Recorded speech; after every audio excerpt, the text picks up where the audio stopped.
Okay, Rabotai, good morning. We are in Magen Avot Yomi, the halachot of Shabbat, day 4.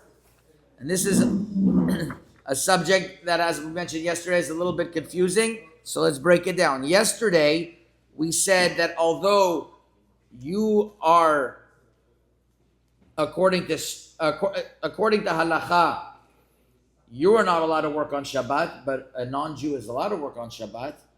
But if you hire a non-Jew, he is your messenger. And although not on a Torah prohibition, on a rabbinic prohibition, you're not allowed to have a non-Jew work for you on Shabbat. And therefore, we mentioned there are 3 types of workers that you could be in connection with in your business. It could be a salaried per hour worker. And we said that is categorically forbidden on Shabbat, because whatever they're working, because of salary you're paying, they're working for you, and they're your messenger. Whether you told them before Shabbat or you didn't tell them before Shabbat, at the end of the day, they're doing it for you, and it's forbidden. Second category we mentioned is a contractor, which we're going to speak about today. And the third category we said is a sharecropper. Sharecropper takes percentage. So although he is really working for you, but he's also working for himself. So we said yesterday that a sharecropper is allowed because he's working for himself. And there's no question that he's working for himself.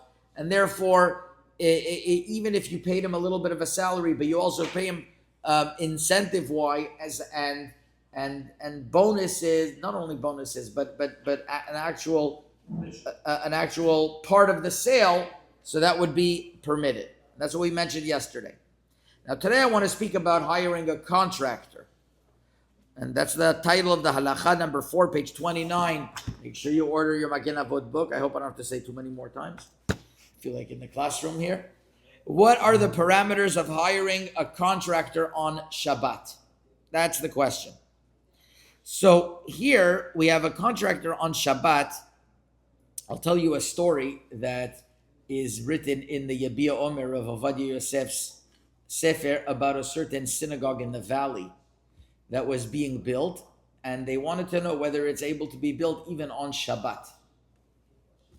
So Rav Ovadia Yosef discusses this, that there's 2 problems with the contracted work. Although the contractor is working for a defined amount of money, which means that he's not really working for you, he's working for himself. Build me the house. I don't care if you build it on Shabbat or if you build it all of Saturday night, you stay up. It's none of my business. You have to get it built. So I'm not really telling him to work on Shabbat. But there's another problem. A contractor many times is working in an area that you have no idea, the onlooker, has no idea whether he is getting paid per hour or not. So Mr. David's going to be passing by a house. He's going to say, oh, Lebar is building a house and is being built on Shabbat. Oh, it must be that you're allowed to hire workers on Shabbat per hour. So because of that strict mar'ita ayin, that it's the perception is that everybody's going to think that it's being worked on Shabbat, you're not allowed to hire a contracted work. However, that would only be in 2 scenarios. Number 1, it's a type of work that sometimes is done per hour. And number 2, even if it's sometimes done per hour, but you did it contractually, you're building it somewhere in Hawthorne or Englewood, where there's Englewood, California, where there's no Jews.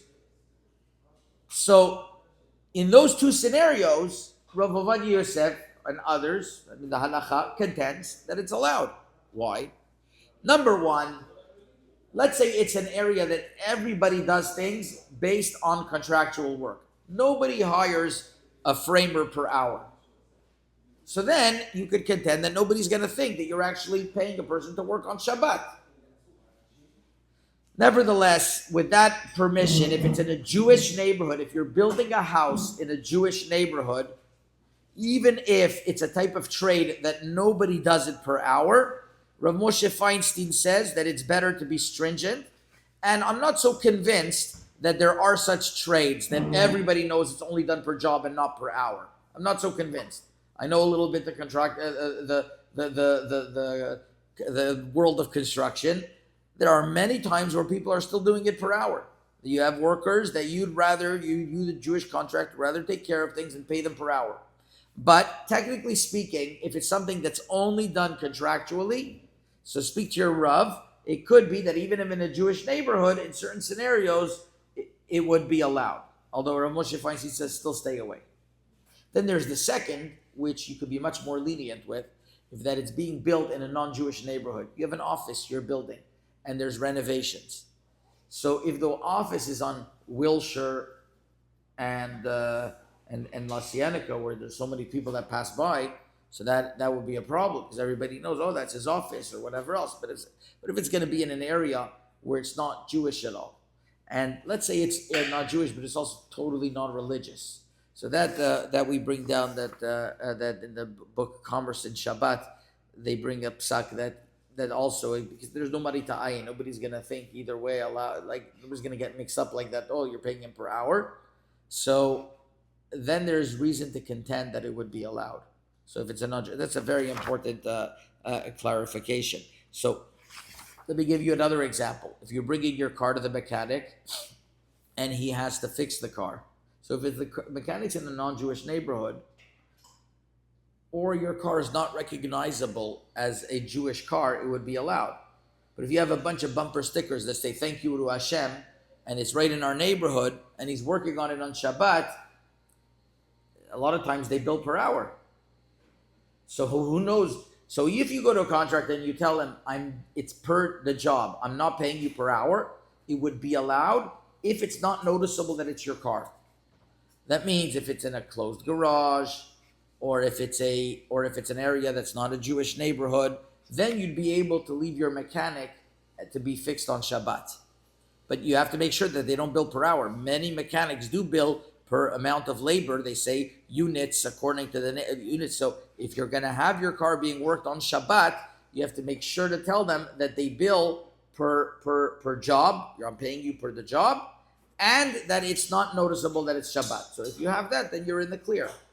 I think or it's not noticeable that it's Shabbat. There's even if it's a Jewish neighborhood, but it's not noticeable that it's your car, then that would be allowed as well. So these are the parameters of building on Shabbat.